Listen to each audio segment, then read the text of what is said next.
अहिल्यानगरच्या पावनभूमीत भगवी वस्त्र परिधान करून आणि कपाळाला टिळा लावून स्वतःला महाराज म्हणवून घेणाऱ्या श्री दुर्गादेवी वारकरी शिक्षण संस्थेचा अध्यक्ष यशवंत एकनाथ थोरात उर्फ अण्णासाहेब गुंजाळ याने अमानुषतेचा कळस गाठलाय.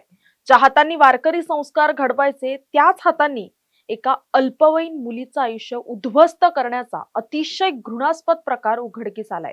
धर्माच्या नावाखाली सुरू असलेला हा अत्याचाराचा थरार गेल्या 5 वर्षांपासून सुरू होता. नेमकं काय घडलं पाहूयात.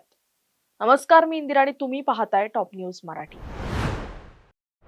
पीडित मुलगी जेव्हा अवघी 8वीत होती तेव्हापासून या नराधमाची तिच्यावर वाईट नजर होती.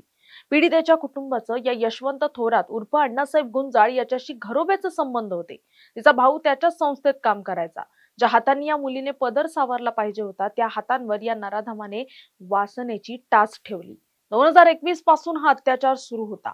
केवळ अत्याचार करून हा नराधम थांबला नाही, तर मी 2 हाफ मर्डर केलेत, कुणाला सांगितलं तर कुटुंबाला संपवून टाकीन अशी धमकी देऊन त्याने त्या कोवळ्या जीवाला दहशतीत ठेवलं. तो तिला फोन करून घरी बोलवायचा आणि नकार दिला की जीवाशी खेळायचा. हा कसला महाराज जो भगवं वस्त्र लेवून रक्ताच्या नद्या वाहण्याची भाषा करतो? काही दिवसांपूर्वी या क्रूरतेने सीमाच ओलांडली. पीडितेने यायला नकार दिला म्हणून तिला एका खोलीत डांबलं गेलं आणि बांबूने बेदम मारलं. त्यानंतर जे केलं ते अंगावर काटा आणणार आहे. गॅसवर लोखंडी पकड गरम करून त्या मुलीच्या शरीरावर अक्षरशः चटके दिले या नराधमाने. अंगाची आग होत असताना या नराधमाला दया आली नाही. 14 मार्चला जेव्हा भावाने तिची अवस्था पाहिली तेव्हा हे भयानक वास्तव आहे ते त्यांच्या समोर आलं. हा केवळ एका मुलीवरचा अत्याचार नाहीये, तर आपल्या संस्कृतीवर झालेला आघात आहे. ढवळपुरी गाव पेटून उठलंय. आता वेळ आहे आपण सर्वांनी आवाज उठवण्याची. अशा भोंदू महाराजांना ठेचून काढल्याशिवाय ही भूमी पुन्हा पावन होणार नाही.